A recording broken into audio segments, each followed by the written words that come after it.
Hello friends, कैसे हैं आप लोग। आई होप आप लोग बहुत ही अच्छे होंगे और बहुत ही अच्छी तरीके से अपनी तैयारी कर रहे होंगे।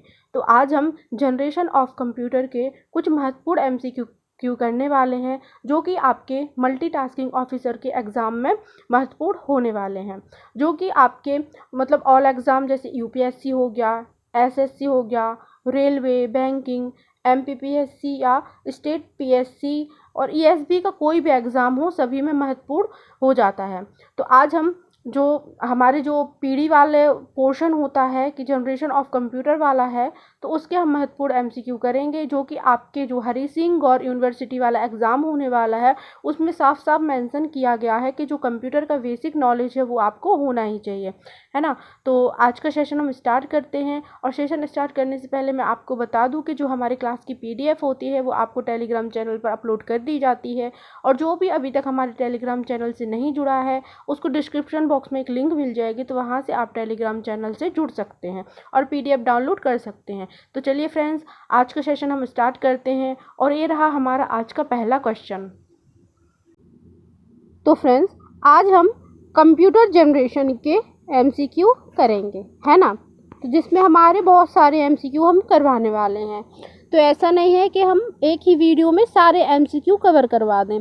इसके बहुत ज़्यादा एमसीक्यू है, तो हमको इसमें 4 से 5 लेक्चर लग ही जाएंगे, है ना। मतलब मैं कोशिश करूँगी कि आपको कम से कम लेक्चर में ये सारा ही कवर करवा दूँ। लेकिन अपन को सब कुछ पढ़ना है, थोड़ा अपन इसके बारे में डिटेल भी पढ़ते जाएंगे एमसीक्यू के साथ, तो जिससे अपना थ्योरी प्लस एमसीक्यू दोनों कवर ही हो जाए, इसी से कवर हो जाएंगे, है ना। और अगर आपको जैसे थ्योरी का तो ये है कि अपन ने थ्योरी पढ़ ली, एमसीक्यू किए नहीं, तो फिर क्या ही फ़ायदा, है ना। तो आप देख लीजिए फिर आपको क्या करना है। अगर एमसीक्यू अगर आपको पढ़ने हैं तो आप लोग हमें कमेंट बॉक्स में बता देना कि हाँ मैम एमसीक्यू करवा दो आप। तो मैं आगे की वीडियो लाऊंगी, जैसे व्यूज़ आएंगे, जैसे लाइक कमेंट जाएंगे, उसी हिसाब से मैं आपको करवाऊंगी, है ना। तो ज़्यादा से ज़्यादा लाइक कीजिए, कमेंट कीजिए, जिससे हमें भी पता लगे कि कितने बच्चों को एमसीक्यू करने हैं। तो ज़्यादा टाइम वेस्ट ना करते हुए मैं आज का पहला क्वेश्चन देखती हूँ। पहली पीढ़ी के कंप्यूटर किस तकनीक पर आधारित थे। ऑप्शन पहला है ट्रांजिस्टर, दूसरा ऑप्शन है वैक्यूम ट्यूब, तीसरा ऑप्शन है आईसी एंड लास्ट ऑप्शन है माइक्रो प्रोसेसर। तो जो पहली पीढ़ी के कंप्यूटर होते थे वो किस तकनीक पर आधारित होते थे। तो पहली पीढ़ी के कंप्यूटर वैक्यूम ट्यूब पर आधारित होते थे, है ना। तो देखो, जो पहली पीढ़ी का समय था वो क्या था, 1940 से 1956। तो जो 1940 से 1956 का समय था वो पहली पीढ़ी का माना जाता है ना। तो आपको ये बहुत ज़रूरी है, ये याद रखना, है ना। अपन देख लेते हैं कि जो पहली पीढ़ी के कंप्यूटर होते थे, तो वो एक तो पहली बात तो अपन को ये याद रखना है इसमें कि ये आकार में बहुत बड़े होते थे, जिससे इनको ज़्यादा जगह भी चाहिए होती थी रखने के लिए, पोर्टेबल नहीं होते थे, ये भारी भी होते थे। और सबसे मोस्ट बात इसमें याद रखनी है कि जो इसमें बिजली की खपत होती थी वो बहुत ज़्यादा मात्रा में होती थी, और ये बहुत ज़्यादा गर्म भी होते थे। तो जिससे ये ज़्यादा मतलब यूज़फुल नहीं माने गए थे, महंगे भी थे तो, क्योंकि ज़्यादा बिजली की खपत भी करता था, आकार में बहुत बड़ा था, और ये पोर्टेबल भी नहीं था, है ना। तो और ये जल्दी जल्दी गर्म भी होते थे। तो जो इसको जो हीट होती थी इसमें, तो इसको ठंडा करने के लिए इसमें विशेष प्रकार के पंखे लगे होते थे, है ना। और जैसा कि आपको पता है कि जो वैक्यूम ट्यूब है तो आकार में भी बड़े हैं, भारी भी होते थे और बिजली की खपत भी करते थे, और इनका टाइम टाइम पर रख रखाव भी करना बहुत ज़रूरी होता था, क्योंकि ये बहुत जल्दी गर्म होते थे। तो अपन इसको उदाहरण देख लेते। तो एक तो हो गया इसका एनिएक, पहला है एनिएक, और दूसरा कौन सा है, यूनिवैक। कौन सा है, यूनिवैक 1, है ना। तो ये आपको दो उदाहरण भी इसके याद रखने हैं। अगला क्वेश्चन है दूसरी पीढ़ी के कंप्यूटर में किसका प्रयोग किया गया था। ऑप्शन पहला है वैक्यूम ट्यूब, दूसरा ऑप्शन है ट्रांजिस्टर, तीसरा ऑप्शन है आईसी एंड लास्ट ऑप्शन है माइक्रोचिप। तो बताइए कि जो दूसरी पीढ़ी के कंप्यूटर होते थे वो किस तकनीक पर आधारित होते थे, या फिर मतलब उसमें किसका प्रयोग किया गया था। किसका आंसर हो जाएगा ट्रांजिस्टर। क्या हो जाएगा ट्रांजिस्टर। तो जैसे अपन ने पहले क्वेश्चन में देखा है कि जो पहली पीढ़ी के कंप्यूटर होते थे वो तो वैक्यूम ट्यूब पर आधारित होते थे, और जो दूसरी पीढ़ी के कंप्यूटर है वो ट्रांजिस्टर आधारित कंप्यूटर माने जाते हैं। अब इनका टाइम भी देख लेते हैं कि इसका टाइम कब से कब तक रहा है। तो इसका टाइम 1956 से 1963 है ना। तो अपन को ये दोनों चीज़ याद रखनी है।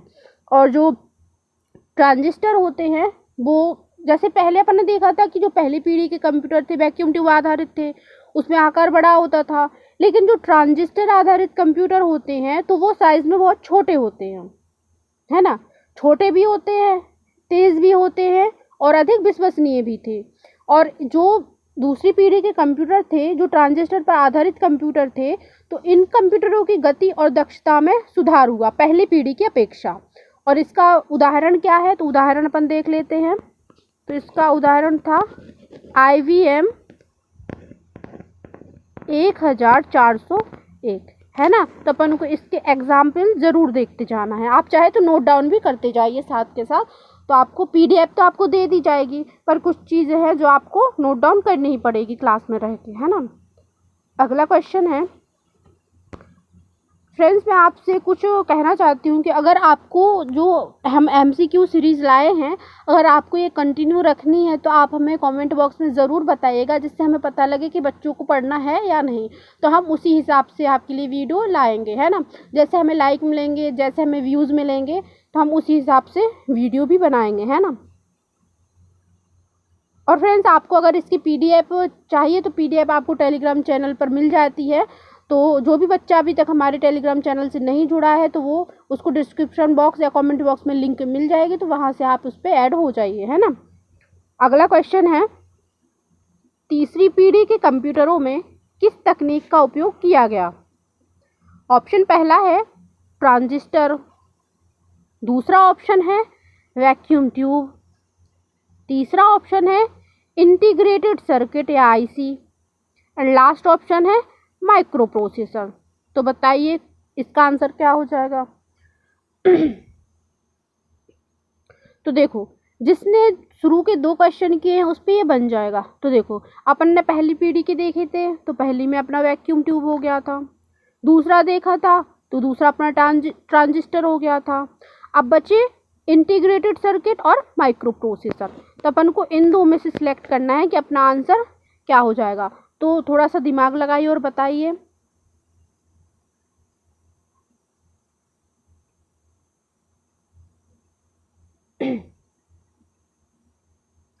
तो जो माइक्रो प्रोसेसर है वो हो गया अपना चौथी पीढ़ी का। अब बचा अपना इंटीग्रेटेड सर्किट, तो अपना आंसर हो गया इंटीग्रेटेड सर्किट। तो जो तीसरी पीढ़ी के कंप्यूटर है वो इंटीग्रेटेड सर्किट तकनीक पर आधारित हैं, है ना। तो अपन को इसमें थोड़ी सी चीज़ें याद रखनी है कि जो तीसरी पीढ़ी के कंप्यूटर थे तो उनका समय क्या था,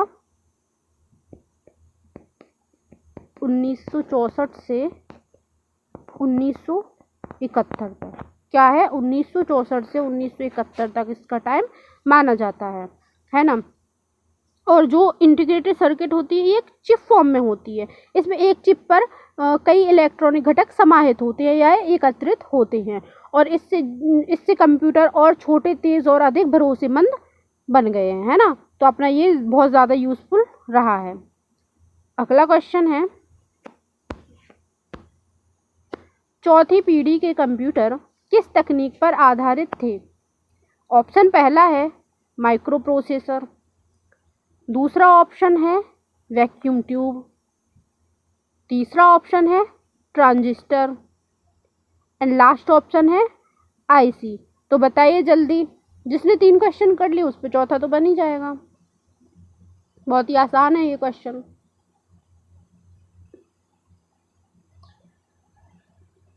तो देखो मैं आपको पहले बता दूं, जो वैक्यूम ट्यूब है पहली पीढ़ी का है, ट्रांजिस्टर दूसरी पीढ़ी का है, और तीसरी आईसी है वो तीसरी पीढ़ी का है। अब बचा क्या ना, माइक्रो प्रोसेसर। तो माइक्रो प्रोसेसर कौन सी पीढ़ी का है, चौथी पीढ़ी का। देखो आपको जनरेशन वाले सारे ही याद रखने होंगे कि पहली पीढ़ी का कौन है, दूसरी पीढ़ी का कौन है, क्योंकि पेपर में अपन नहीं कह सकते ना कि कौन सा पूछ लेंगे।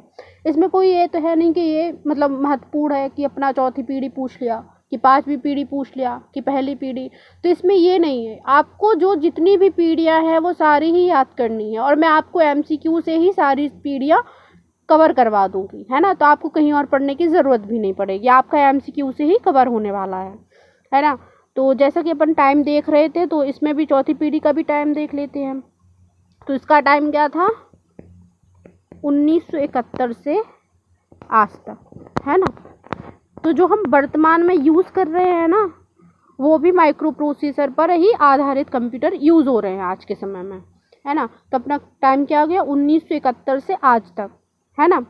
और जो माइक्रो प्रोसेसर होते हैं वो एकल चिप पर पूरी सीपीयू को समाहित या एकत्रित करता है ना। इससे कंप्यूटर अधिक तेज, छोटा और किफ़ायती हो गया है। देखो कंप्यूटर तेज होगा तो भी फ़ायदा है, छोटा होगा तो भी, मतलब छोटी जगह चाहिए होगी ना उसको रखने के लिए, तो ये ज़्यादा मतलब किफ़ायती हो गया, है ना। और जो पहला माइक्रो प्रोसेसर था वो कौन सा था, तो अपन ये भी देख लेते हैं कि जो पहला माइक्रो प्रोसेसर था वो कौन सा था, इंटेल 4004। आपको ये ज़रूर नोट डाउन करते जाना है ना, कि पेपर में पूछ सकते हैं ना कि जो पहला माइक्रो प्रोसेसर था वो कौन सा था, है ना। तो आपको ये सारा चीज़ नोट डाउन करना है साथ के साथ ही। अगला क्वेश्चन है, पांचवी पीढ़ी के कंप्यूटरों का मुख्य उद्देश्य क्या है। ऑप्शन पहला है उच्च गति, दूसरा ऑप्शन है कम बिजली की खपत, तीसरा ऑप्शन है कृत्रिम बुद्धिमत्ता, एंड लास्ट ऑप्शन है बड़ी मेमोरी।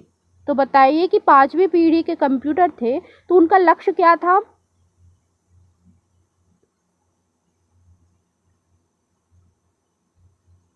तो पहले तो इसका आंसर देख लेते हैं कि इसका आंसर होगा कृत्रिम बुद्धिमत्ता या एआई, है ना। तो पांचवी पीढ़ी के कंप्यूटर, पहले तो ये देख लेते हैं कृत्रिम बुद्धिमत्ता, और जो इसका लक्ष्य था वो क्या था कि जो मानव है, जो मनुष्य है, तो मानव जैसी सोच रखने वाले कंप्यूटरों का विकास करना, है ना। या फिर ये हो जाएगा कि जो मानव जैसी सोच रखने वाले कंप्यूटर विकसित करना। तो ये कंप्यूटर मशीन लर्निंग और नॉलेज प्रोसेसिंग जैसी तकनीकों पर भी आधारित हैं। तो आपको दोनों चीज़ याद रखनी है, एक तो ये याद रखना है कि मानव जैसी सोच रखने वाले कंप्यूटर विकसित करना इसका लक्ष्य था, दूसरा था कंप्यूटर एआई मशीन लर्निंग और नॉलेज प्रोसेसिंग जैसी तकनीकों पर आधारित है। तो आपको इसमें दोनों चीज़ याद रखनी है। अगला क्वेश्चन देखते हैं, प्रथम पीढ़ी के कंप्यूटरों की प्रमुख विशेषता क्या थी।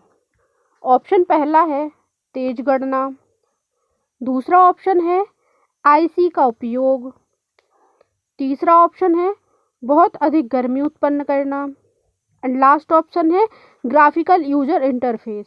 तो जो प्रथम पीढ़ी के कंप्यूटर हैं उनकी विशेषता क्या थी।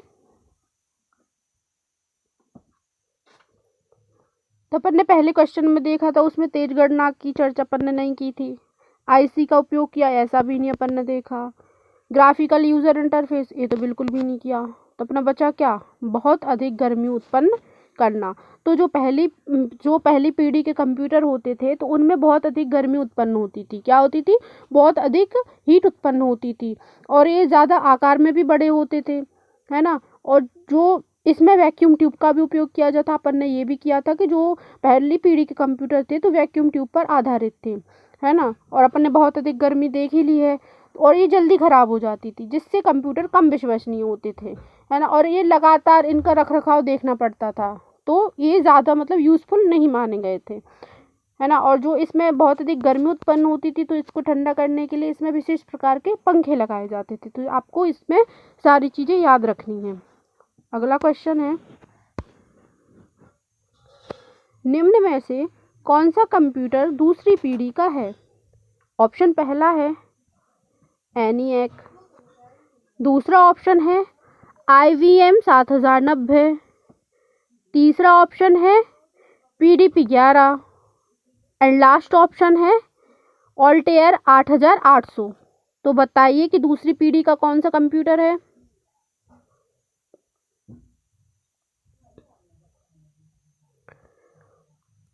तो दूसरी पीढ़ी का कंप्यूटर है IBM 7090। क्या है? IBM 7090। और जो IBM 7090 है वो किस तकनीक पर आधारित कंप्यूटर था? तो वो ट्रांजिस्टर आधारित कंप्यूटर था। अपन ने देखा था ना कि दूसरी पीढ़ी के कंप्यूटर किस तकनीक पर आधारित थे, तो वो ट्रांजिस्टर आधारित कंप्यूटर था, है ना। और जो ENIAC है वो कौन सी पीढ़ी का कंप्यूटर है? तो वो पहली पीढ़ी का कंप्यूटर है ना। तो अपना IBM हो गया, ENIAC हो गया, अब अपन PDP-11 भी देख लेते। तो जो PDP-11 है वो कौन सी पीढ़ी का कंप्यूटर था? वो चौथी कंप्यूटर का था। और Altair भी चौथी पीढ़ी का कंप्यूटर ही था, जो कि माइक्रो प्रोसेसर आधारित कंप्यूटर थे। आपको इसमें 3 से 4 चीज़ें याद रखनी हैं। अगला क्वेश्चन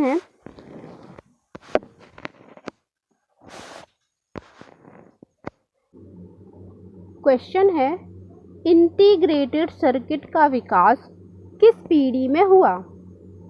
ऑप्शन पहला है पहली पीढ़ी, दूसरा ऑप्शन है दूसरी पीढ़ी, तीसरा ऑप्शन है तीसरी पीढ़ी एंड लास्ट ऑप्शन एंड चौथा ऑप्शन है चौथी पीढ़ी। तो क्वेश्चन पूछ रहा है कि जो इंटीग्रेटेड सर्किट है तो उसका विकास किस पीढ़ी में हुआ। तो इसका आंसर बताइए जल्दी से।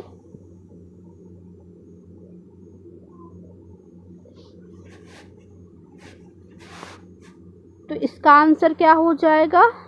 तीसरी पीढ़ी। क्या होगा? तीसरी पीढ़ी। तो जो IC यानी कि इंटीग्रेटेड सर्किट है तो उसका उपयोग कौन सी पीढ़ी में किया जाता था? तीसरी पीढ़ी में, है ना। तो IC की वजह से कंप्यूटर का जो आकार होता था वो बहुत ही छोटा हो गया और इसकी गति कैसी हो गई? तीव्र हो गई या तेज हो गई, है ना। तो जो IC है तो IC ने जो कंप्यूटरों की लागत होती है उसमें भी कमी की, है ना। तो जो पहले होते थे तो पहले बहुत ही महंगे होते थे, लेकिन जब से जो IC है तो इसका उपयोग हुआ है तो जो कंप्यूटरों की लागत हुई वो भी कम हो गई, है ना। तो आपको इसमें 3 से 4 चीज़ें याद रखनी है। पहली चीज़ तो ये याद रखनी है कि जो इंटीग्रेटेड सर्किट का विकास है वो तीसरी पीढ़ी में हुआ, है ना, और इससे कंप्यूटरों का आकार छोटा हो गया।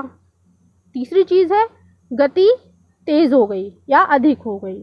एंड लास्ट चीज़ क्या बताई थी मैंने कि जो IC वाले कंप्यूटर होते हैं तो उनमें जो लागत होती है वो घट गई, है ना। तो आपको इसमें ये सब याद रखना है। अगला क्वेश्चन है, देखो हम MCQ के साथ ही थोड़ी थोड़ी सी थ्योरी पढ़ती जितनी आपके लिए आवश्यक है मैं उतनी थ्योरी आपको MCQ से ही कवर करवा रही हूँ। तो आपको इसकी थ्योरी पढ़ने की बिल्कुल भी ज़रूरत नहीं है ना।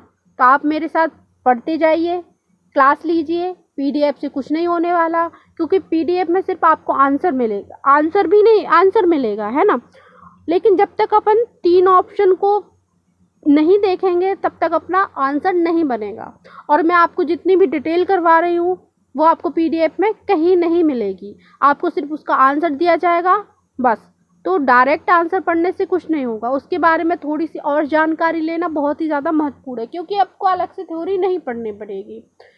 फिर आपकी मर्ज़ी है, आपको अलग से थ्योरी पढ़नी है, अलग से अपना टाइम वेस्ट करना है, तो फिर आपकी मर्ज़ी है। बाकी मैं तो आपको यही सजेस्ट करूँगी कि आप क्लास में पढ़ते जाइए तो ज़्यादा बेटर रहेगा, है ना। और जो चीज़ आपको नहीं हो रहा है वो आप लोग नोट्स बना लीजिए, और जिसमें डाउट है वो आप लोग कमेंट बॉक्स में पूछ लीजिए। आपके जितने भी कमेंट आते हैं हम सबका रिप्लाई करते हैं, तो आपको टेंशन नहीं लेनी है। क्वेश्चन है, माइक्रो प्रोसेसर पहली बार किस पीढ़ी में प्रयोग किया गया? ऑप्शन पहला है दूसरी पीढ़ी, दूसरा ऑप्शन है तीसरी पीढ़ी, तीसरा ऑप्शन है चौथी पीढ़ी, चौथा और लास्ट ऑप्शन है पांचवी पीढ़ी। तो जो माइक्रो प्रोसेसर है वो पहली बार किस पीढ़ी में प्रयोग किया गया? तो इसका आंसर आ जाएगा चौथी पीढ़ी। तो माइक्रो प्रोसेसर पहली बार चौथी पीढ़ी में प्रयोग किया गया था, है ना। तो जो माइक्रो प्रोसेसर होता है उसमें एक चिप होती है, उसमें सीपीयू को समाहित किया गया है, पूरे सीपीयू को एक चिप में समाहित किया गया है ना। तो आपको ये भी याद रखना है। वो शुरू कब हुआ था? 1971 में। कब शुरू किया गया था? 1971 में। और 1971 में ही इंटेल 4004 भी शुरू किया गया था।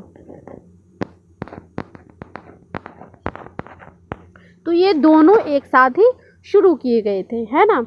और जो माइक्रो प्रोसेसर हैं तो यह चौथी पीढ़ी की कंप्यूटरों की नींव बना। तो आपको ये भी याद रखना है। अगला क्वेश्चन है, कृत्रिम बुद्धिमत्ता पर आधारित कंप्यूटर किस पीढ़ी में आते हैं?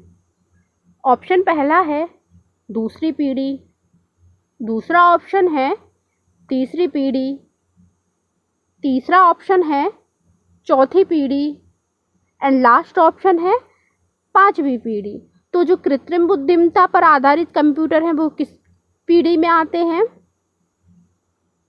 तो इसका आंसर हो जाएगा पांचवी पीढ़ी। क्या हो जाएगा? पांचवी पीढ़ी। तो पांचवी पीढ़ी का उद्देश्य क्या है ये भी अपन देख लेते हैं कि पांचवी पीढ़ी का जो उद्देश्य है वो है सोचने वाले कंप्यूटर बनाना, है ना। कैसे कंप्यूटर? सोचने वाले कंप्यूटर जो कोई भी निर्णय स्वयं ले सके, है ना, जिसमें उसकी सोचने समझने की शक्ति अधिक हो, तो जिससे वह अपना निर्णय स्वयं ले सके। इसमें एआई, मशीन लर्निंग और जो लैंग्वेज होती है तो वो नेचुरल लैंग्वेज प्रोसेसिंग जैसी तकनीकों का प्रयोग किया जाता है। तो आपको ये भी याद रखना है।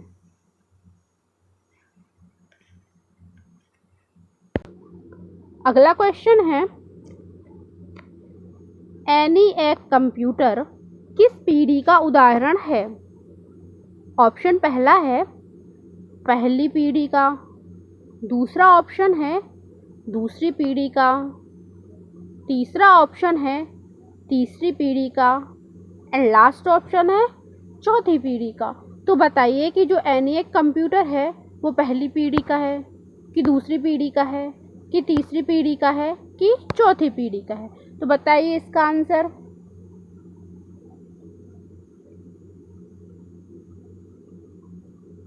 इसका आंसर हो जाएगा पहली पीढ़ी। क्या हो जाएगा? पहली पीढ़ी। तो एनीएक पहली पीढ़ी का कंप्यूटर है। अपन देख चुके थे कि पहली पीढ़ी है वो किस तकनीक पर आधारित थी? तो वो वैक्यूम ट्यूब पर आधारित तकनीक थी। तो आपको ये तो क्लियर हो गया होगा, है ना। और अपन ने इसमें एक दो चीज़ें और देखी थी कि जो वैक्यूम ट्यूब आधारित कंप्यूटर होते हैं वो आकार में बड़े होते हैं, अधिक हीट पैदा करते हैं, है ना। इनका समय समय पर रख रखाव भी करना होता है और जो इनका वेट होता है वो भी बहुत ज़्यादा होता है ना। तो इसमें अपन ने ये चीज़ें पहले ही देख ली थी। इसमें तो अपन एनीएक का फुल फॉर्म देख लेते हैं कि जो एनीएक है इसका फुल फॉर्म है इलेक्ट्रॉनिक, चाहे तो आप साथ साथ नोट कर लीजिए, electronic numerical integrator and computer. मैं एक बार और बोल देती हूँ ताकि आप लोग नोट डाउन कर सकें। Electronic numerical integrator and computer, है ना। तो जो एनीएक है यह पहला इलेक्ट्रॉनिक जनरल पर्पस कंप्यूटर था। कैसा था? पहला इलेक्ट्रॉनिक जनरल पर्पस कंप्यूटर था, जो मैंने आपको पहले ही बता दिया कि यह वैक्यूम ट्यूब आधारित था, है ना। और इसे कब विकसित किया गया था? तो इसे 1946 में विकसित किया गया था, है ना। तो आपको ये 2 से 3 चीज़ें इसमें याद रखने को रहेंगी। अगला क्वेश्चन है,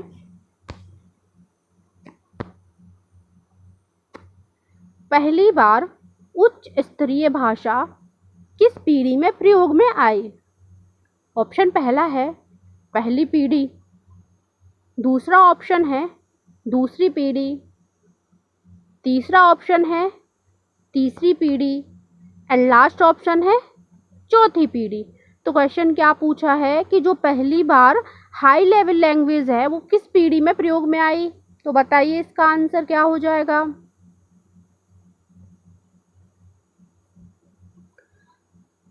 तो इसका आंसर हो जाएगा दूसरी पीढ़ी। तो हाई लेवल लैंग्वेज का उपयोग दूसरी पीढ़ी में आया, है ना। तो देखो, जो अपन ये भी देख लेते हैं कि जो दूसरी पीढ़ी थी तो उसके दौरान कौन कौन सी भाषाओं का विकास हुआ। तो देख लेते हैं। पहली तो थी कोबोल। कौन सी थी, एक सेकंड,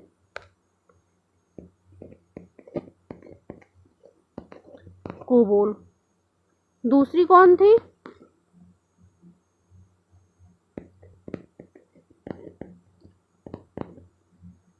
फोर्ट्रॉन, है ना। तो आपको ये दोनों ही याद रखनी है। और ये दोनों कैसी भाषाएं थी, प्रोग्रामिंग भाषाएं थी, है ना। तो आपको ये भी याद रखना है, जिससे प्रोग्रामिंग अधिक आसान और उपयोगकर्ता अनुकूल बनी, है ना। तो आपको ये दो से तीन चीज इसमें भी याद रखने को रहेंगी। अगला क्वेश्चन है, पांचवी पीढ़ी के कंप्यूटरों में मुख्य रूप से किस तकनीक का समावेश होता है। ऑप्शन पहला है डिजिटल कंप्यूटिंग, दूसरा ऑप्शन है नेटवर्किंग, तीसरा ऑप्शन है कृत्रिम बुद्धिमत्ता एंड लास्ट ऑप्शन है डेटा एंट्री। तो बताइए, जो पांचवी पीढ़ी के कंप्यूटर होते हैं उनमें मुख्य रूप से किस तकनीक का समावेश होता है। तो इसका आंसर हो जाएगा कृत्रिम बुद्धिमत्ता। क्या हो जाएगा इसका आंसर, कृत्रिम बुद्धिमत्ता। अगला क्वेश्चन है चौथी पीढ़ी के कंप्यूटरों में कौन सी चिप पहली बार आई। ऑप्शन पहला है आईसी, दूसरा ऑप्शन है ट्रांजिस्टर, तीसरा ऑप्शन है micro processor and last option है फ्लिप फ्लॉप। तो जो चौथी पीढ़ी के कंप्यूटर होते हैं तो उनमें कौन सी चिप पहली बार आई। तो इसका आंसर क्या हो जाएगा, इसका आंसर हो जाएगा माइक्रो प्रोसेसर। क्या होगा इसका आंसर, माइक्रो प्रोसेसर। अगला क्वेश्चन है, तीसरी पीढ़ी के कंप्यूटरों में कौन सी भाषा प्रमुख रूप से प्रयोग की गई। ऑप्शन पहला है मशीन लैंग्वेज, दूसरा ऑप्शन है असेंबली लैंग्वेज, तीसरा ऑप्शन है उच्च स्तरीय भाषा या high level language and last option है एआई लैंग्वेज। तो बताइए इसका आंसर क्या हो जाएगा।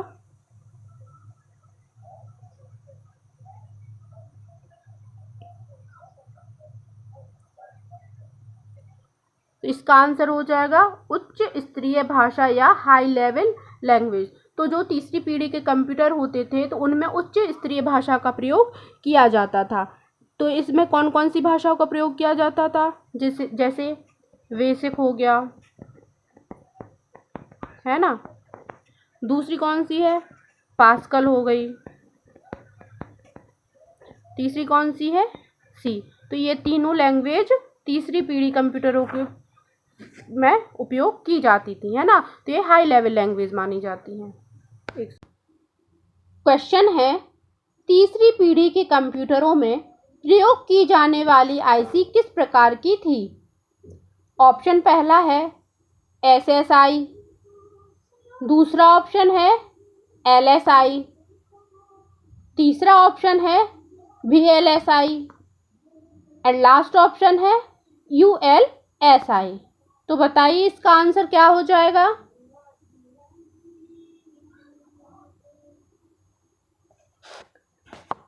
तो इसका आंसर हो जाएगा एसएसआई। क्या होगा इसका आंसर, स्मॉल स्केल इंटीग्रेशन, है ना। तो आपको इसमें सारे फुल फॉर्म लिखे हैं तो मैं फुल फॉर्म नहीं लिख पाऊंगी, मैं एक बार आपको पढ़ के बता देती हूँ कि जो एसएसआई है इसका फुल फॉर्म क्या है, स्मॉल स्केल इंटीग्रेशन। क्या है, स्मॉल स्केल इंटीग्रेशन। एलएसआई का फुल फॉर्म क्या है, लार्ज स्केल इंटीग्रेशन। चाहे तो आप नोट डाउन कर लीजिए इसको।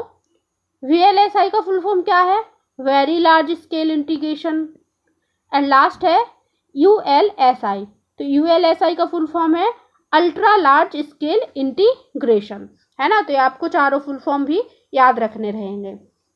तो देखो अब थोड़ा सा अपन देख लेते हैं कि क्वेश्चन था तीसरी पीढ़ी के कंप्यूटरों में प्रयोग की जाने वाली आईसी किस प्रकार की थी, है ना। तो जो तीसरी पीढ़ी के कंप्यूटर थे उसमें एक तो एसएसआई आपको इसी में दिया गया है, एक और था एमएसआई, मीडियम स्केल इंटीग्रेशन। तो जो एसएसआई और एमएसआई हैं इन दोनों चिप का प्रयोग किया गया था। और एक आईसी में कितने गेट्स होते हैं, 10 से 100 गेट्स होते हैं। कितने होते हैं, एक आईसी में 10 से 100 गेट्स होते थे, जिससे कंप्यूटर ज़्यादा कुशल होता था, है ना। अगला क्वेश्चन है, आईवीएम सिस्टम 360 किस कंप्यूटर पीढ़ी का उदाहरण है। ऑप्शन पहला है पहली पीढ़ी, दूसरा ऑप्शन है दूसरी पीढ़ी, तीसरा ऑप्शन है तीसरी पीढ़ी एंड लास्ट ऑप्शन है चौथी पीढ़ी। तो जो आईवीएम सिस्टम 360 है वो किस पीढ़ी का उदाहरण है।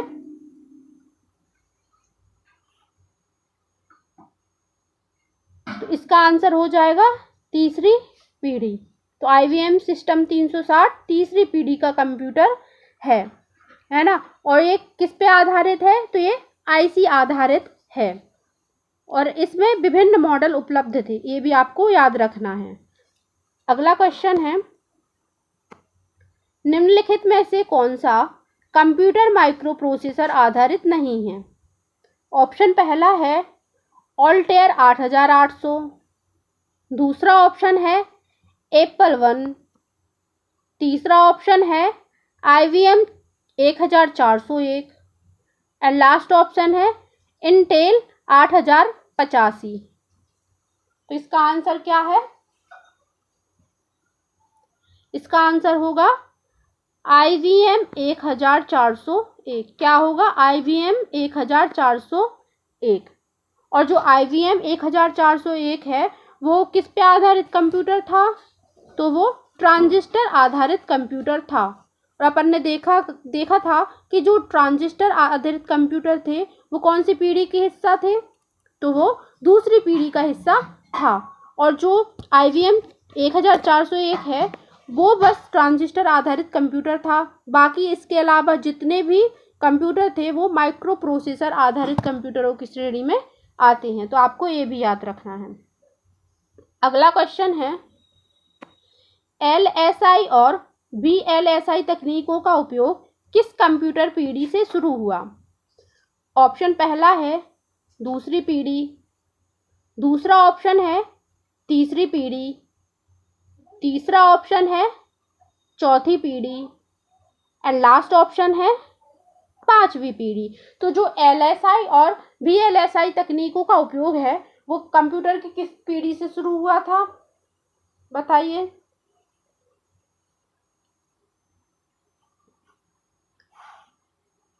तो इसका आंसर हो जाएगा चौथी पीढ़ी। क्या हो जाएगा, चौथी पीढ़ी, है ना। तो देखो इसके फुल फॉर्म देख लेते हैं पहले तो अपन।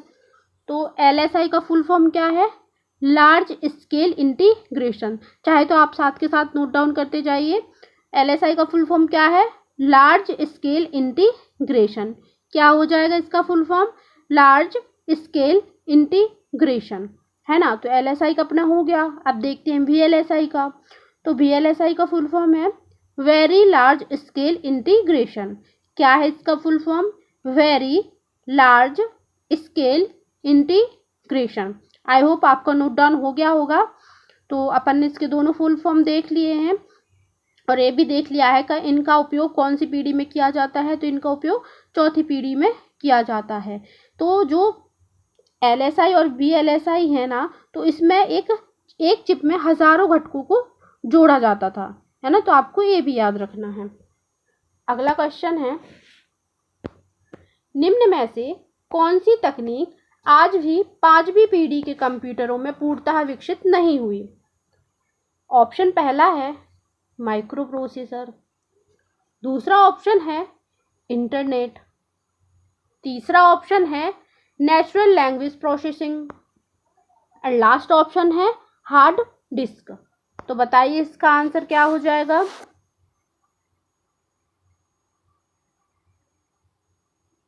तो इसका आंसर हो जाएगा NLP। क्या होगा इसका आंसर? नेचुरल लैंग्वेज प्रोसेसिंग, है ना।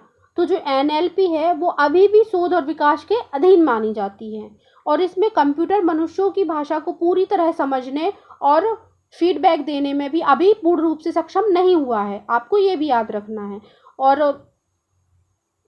और इसका फुल फॉर्म भी आपको याद रखना है। NLP का फुल फॉर्म क्या है? नेचुरल लैंग्वेज प्रोसेसिंग, है ना। अगला क्वेश्चन देखते हैं। किस पीढ़ी के कंप्यूटरों में बैच प्रोसेसिंग की शुरुआत हुई थी? ऑप्शन पहला है पहली पीढ़ी के कंप्यूटरों में, दूसरा ऑप्शन है दूसरी पीढ़ी के कंप्यूटरों में, तीसरा ऑप्शन है तीसरी पीढ़ी के कंप्यूटरों में एंड चौथा ऑप्शन है चौथी पीढ़ी के कंप्यूटरों में। तो बताइए इसका आंसर।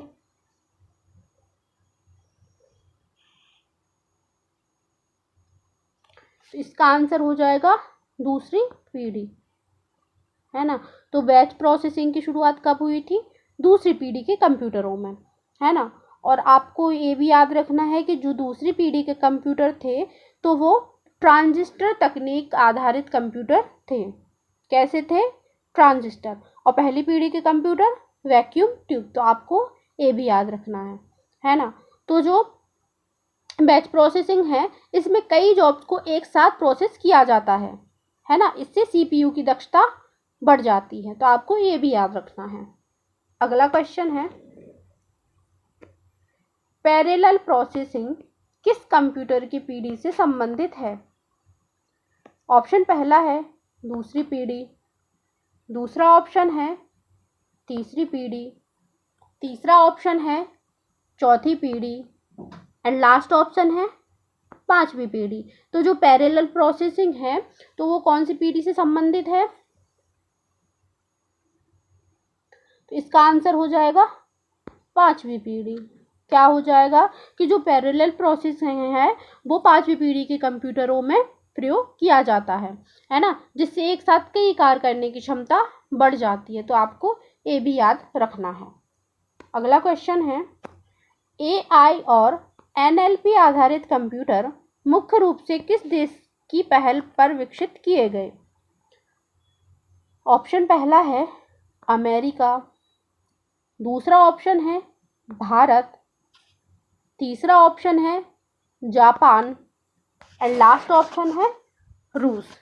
तो बताइए इसका आंसर क्या हो जाएगा?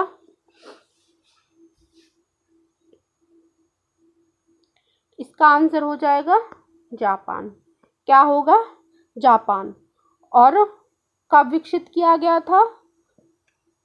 तो 1980 में। कब किया गया था? 1980 में। तो आपको ये सन भी याद रखना है ना। और इसका उद्देश्य क्या था?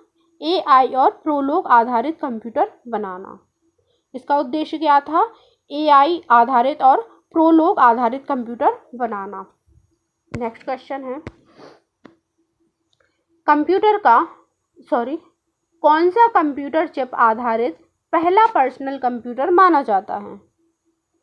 ऑप्शन पहला है एप्पल सेकंड, दूसरा ऑप्शन है ऑल्टेयर 8800, तीसरा ऑप्शन है IBM PC and last option है मैकिन्टोश।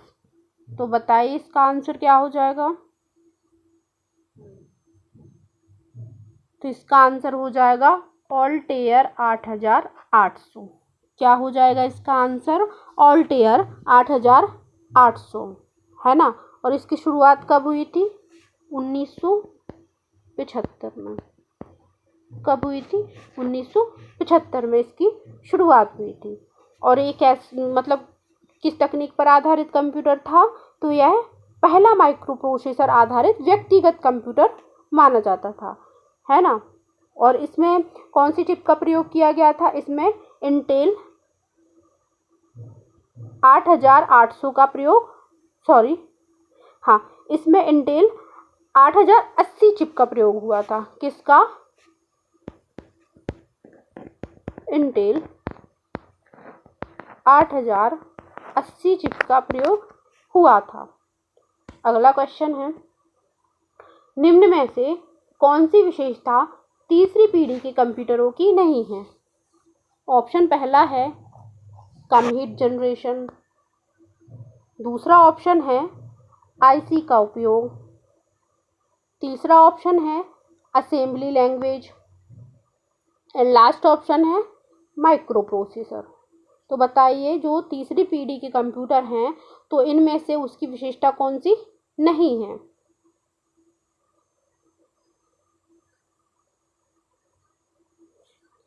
तो देखो इसका आंसर होगा माइक्रो प्रोसेसर, है ना। क्या हो जाएगा इसका होगा माइक्रो प्रोसेसर। तो जो तीसरी पीढ़ी में प्रयोग किया जाता है, तो देखो तीसरी पीढ़ी में उपयोग किसका किया जाता है, आईसी का। तो अपना इसी में सही हो गया, इसमें पूछा नहीं है ना। तो ये तो है कम हीट जनरेशन, तो कम हीट भी पैदा करता है। उसमें असेंबली लैंग्वेज का उपयोग किया जाता है, हाँ तो बिल्कुल हाँ इसमें किया जाता है। तो अपने ये तीनों ऑप्शन सही हो गए और एक ये गलत हो गया। तो इसमें पूछा विशेषता नहीं है, तो माइक्रो प्रोसेसर नहीं है। अगला क्वेश्चन है, पहली पीढ़ी के कंप्यूटरों में प्रोग्राम किस भाषा में लिखे जाते थे। ऑप्शन पहला है बेसिक लैंग्वेज, दूसरा ऑप्शन है असेंबली लैंग्वेज, तीसरा ऑप्शन है machine language and last option है सी लैंग्वेज। तो बताइए जो पहली पीढ़ी के कंप्यूटर होते थे तो उनमें जो प्रोग्राम लिखा जाता था वो कौन सी भाषा में लिखे जाते थे।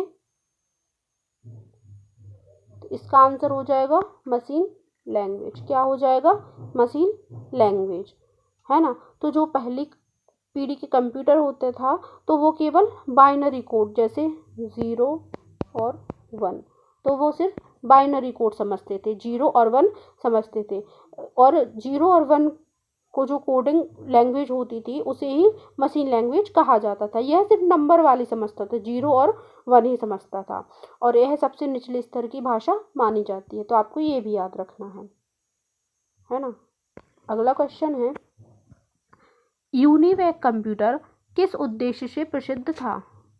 ऑप्शन पहला है पहला वैज्ञानिक कंप्यूटर, दूसरा ऑप्शन है पहला मिनी कंप्यूटर, तीसरा ऑप्शन है पहला commercial computer and last option है पहला माइक्रो कंप्यूटर। तो जो यूनिवैक कंप्यूटर है वह किस उद्देश्य से प्रसिद्ध माना जाता था।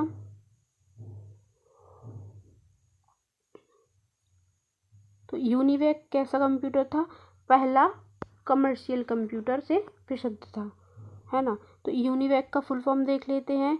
इसका फुल फॉर्म है यूनिवर्सल ऑटोमेटिक कंप्यूटर। क्या है यूनिवैक का full form, universal automatic computer. यह कैसा कंप्यूटर था, तो यह व्यावसायिक कंप्यूटर था। यह व्यवसाय के लिए उपयोग किया जाता था, है ना। और इसे मतलब इसका प्रयोग कहाँ किया गया था, इसका प्रयोग अमेरिका जनगणना विभाग ने किया था। किसने किया था, अमेरिका जनगणना विभाग ने इसका प्रयोग किया था। और यह कैसा कंप्यूटर है, तो यह व्यवसायिक कंप्यूटर माना जाता है। तो आपको ये भी याद रखना है। अगला क्वेश्चन है, किस कंप्यूटर जनरेशन में ऑपरेटिंग सिस्टम की अवधारणा आई। ऑप्शन पहला है पहली पीढ़ी, दूसरा ऑप्शन है दूसरी पीढ़ी, तीसरा ऑप्शन है तीसरी पीढ़ी एंड लास्ट ऑप्शन है चौथी पीढ़ी। तो बताइए जो ऑपरेटिंग सिस्टम की अवधारणा है वो कौन सी जनरेशन में आई।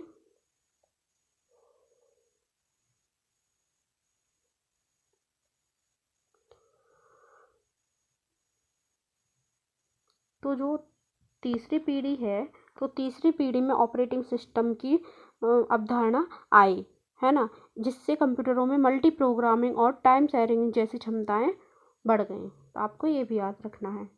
अगला क्वेश्चन है, कंप्यूटर की किस पीढ़ी ने कंप्यूटरों को घरों और ऑफिस तक पहुंचाया। ऑप्शन पहला है तीसरी पीढ़ी, दूसरा ऑप्शन है चौथी पीढ़ी, तीसरा ऑप्शन है दूसरी पीढ़ी एंड लास्ट ऑप्शन है पांचवी पीढ़ी। तो बताइए कि वह कौन सी पीढ़ी थी जिसने कंप्यूटरों को घरों और ऑफिसों तक पहुंचाया था। तो इसका आंसर हो जाएगा चौथी पीढ़ी। कौन सी, चौथी पीढ़ी, क्योंकि इसमें ये तो अपन को पता है कि जो चौथी पीढ़ी के कंप्यूटर होते थे वो माइक्रो प्रोसेसर आधारित कंप्यूटर थे, अपन को ये तो पहले ही पता था। तो जो माइक्रो प्रोसेसर होता है तो उसके कारण जो कंप्यूटर का आकार होता है बहुत छोटा होता है। तो आकार कैसा होता है, छोटा होता है, और इसमें कीमत भी कम होती है, और इसकी जो कार्य दक्षता होती है या कार्य करने की क्षमता होती है वो अधिक होती है, जिससे यह आम लोगों की पहुंच में आ गया, है ना। तो इसीलिए बहुत यूज़फुल भी माना जाता है। अगला क्वेश्चन है, VLSI तकनीक किस चीज़ के एकीकरण को दर्शाती है? ऑप्शन पहला है रैम और रोम, दूसरा ऑप्शन है सैकड़ों ट्रांजिस्टर, तीसरा ऑप्शन है हजारों ट्रांजिस्टर, एंड लास्ट ऑप्शन है केवल सर्किट। तो बताइए इसका आंसर क्या हो जाएगा?